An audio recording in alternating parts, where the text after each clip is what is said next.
Hi అండి, welcome to Manikarnika vlogs. ఈరోజైతే లంచ్కి నేను పప్పు చేసుకున్నాను. నేను ఎలా చేసుకున్నానో మీకు చూపిస్తాను. ఒక గ్లాస్తో పప్పు తీసుకొని దానికి డబల్గా వాటర్ వేసుకోండి, కొంచెం పసుపు వేసుకోండి. మీకు కావాలంటే పచ్చిమిర్చి కూడా యాడ్ చేసుకోవచ్చు ఇక్కడ, బట్ నేనైతే వేసుకోలేదు, చిన్న పాప తింటుంది కాబట్టి.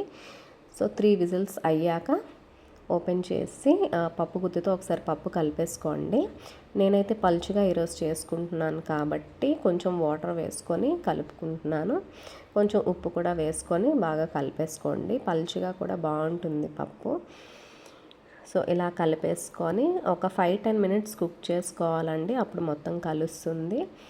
సో అది కుక్ అయ్యే లోపల మీరు తాలింపు పెట్టేసుకోవచ్చు. తాలింపులో నేను ఈరోజు జీలకర్ర, ఆవాలు, వెల్లుల్లి, ఆనియన్స్, టొమాటోస్, కరివేపాకు వేసుకున్నాను. దాంతోపాటు అల్లం వెల్లుల్లి పేస్ట్ కూడా ఈరోజు నేను యాడ్ చేసుకున్నాను. కొంచెం హోటల్ స్టైల్ టేస్ట్ వస్తుందని, మా పాప కూడా తింటుంది, కొంచెం టేస్టీగా ఉంటుంది కదా అని చేసా.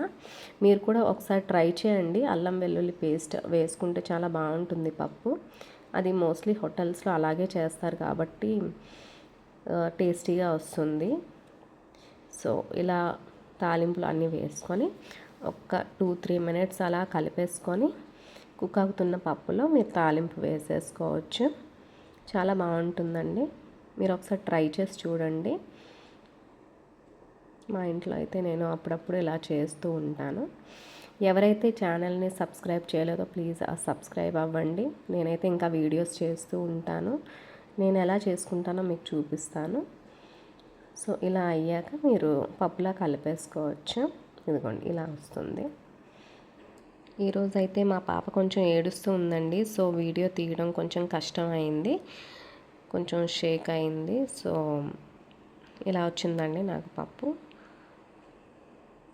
అయితే బాగుంటుంది. ఒకసారి మీరు కూడా ట్రై చేసి కమెంట్ చేయండి మీకు ఎలా కుదిరిందో. ఓకేనా? Thank you. ప్లీజ్ సబ్స్క్రైబ్ చేసుకోండి ఛానల్ని.